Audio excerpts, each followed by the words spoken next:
آیت اللہ طیب جزائری فرماتے ہیں کہ میں ایک دفعہ ایک تبلیغ کے سفر کی خاطر میں کہیں کینیڈا جا رہا تھا، تو راستے میں پیرس سے ہوتا ہوا تو ایک رات میری وہاں تھی، میں جب پہنچا تو پتہ چلا کہ اگلی فلائٹ اگلے دن ہے۔ میں ایئرپورٹ بیٹھا ہوا تو وہاں کچھ خواتین فارسی بولتی تھیں، انہوں نے کہا کہ آپ یہاں کیا کر رہے ہیں؟ کہا میری اگلی فلائٹ ہے۔ کہا یہ تو فلائٹ اس ایئرپورٹ پہ نہیں ہے، یہ تو دوسرا ہے اور ایئرپورٹ بہت دور ہے، اور انہوں نے آپ کے ساتھ آپ کو بتانا چاہیے تھا، اور ابھی تو رات ہے، فلائٹ صبح ہے۔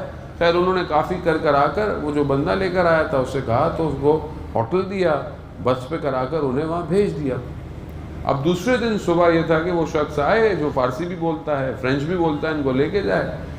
خلاصہ اس نے بہت لیٹ کر دیا، بڑی مشکل سے اس نے ان کو اسی ایئرپورٹ پہ چھوڑا اور خود بھاگ گیا جلدی۔ اب جہاں پہنچے انہوں نے وہ کارڈ دکھایا، بورڈنگ پاس، تو کہا یہ تو ٹرمینل 3 ہے، آپ کو تو ٹرمینل 1 میں جانا اور ابھی گھنٹہ باقی ہے آپ کی فلائٹ میں اور آپ لیٹ ہو رہے ہیں۔ خیر یہ بھاگتے بھاگتے کہتا میرے ہاتھ میں کتابیں تھیں، کافی بھاری تھیں، اور میں ایک بس کو روکوں دوسری کو روکوں مگر میرے پسینے چھوٹ گئے، کوئی مجھے سوار ہی نہیں کر رہا۔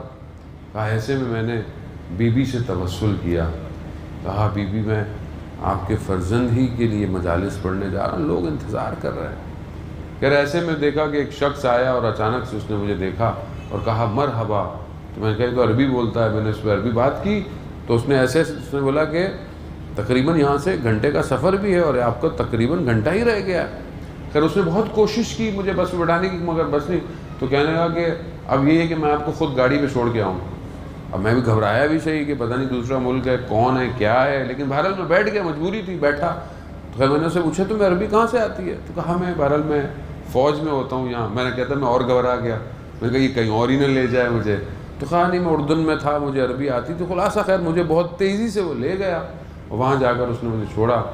تو میں نے دیکھا کہ پہنچا، لیکن جو رش تھا اندر جانے کا، پھر میں نے دیکھا کہ میں پھر رہ جاؤں گا۔ پھر میں نے دوبارہ توسل کیا، کہا کہ جب اس بندے کو میری مدد کے لیے بھیجا ہے تو مجھے یہاں سے بھی جو ہے وہ جلدی، تو دیکھا اچانک سے ایک اور گیٹ کھولا اور مجھے جلدی سے جو ہے وہ اندر کی طرف لے گیا۔ یہ زندگی کی سادہ نارمل مثالیں ہیں، لیکن اس سے ظاہر ہی ہوتا ہے کہ جب آپ مشکل میں پھنستے ہیں تو آپ کس کو پکارتے ہیں، اور یہ تبھی ممکن ہے کہ جب آپ ان کا ذکر کرتے ہوں گے، ورنہ عام زندگی میں جب انسان مشکل میں پھنسے تو وہ ادھر دیکھتا ہے، کبھی ادھر دیکھتا ہے، کبھی اس کو فون کرتا ہے، کبھی خوب اسباب ضروری ہیں، وسیلے ضروری ہیں، لیکن ان وسیلوں تک جانے کے لیے پہلے آپ کہاں جاتے ہیں؟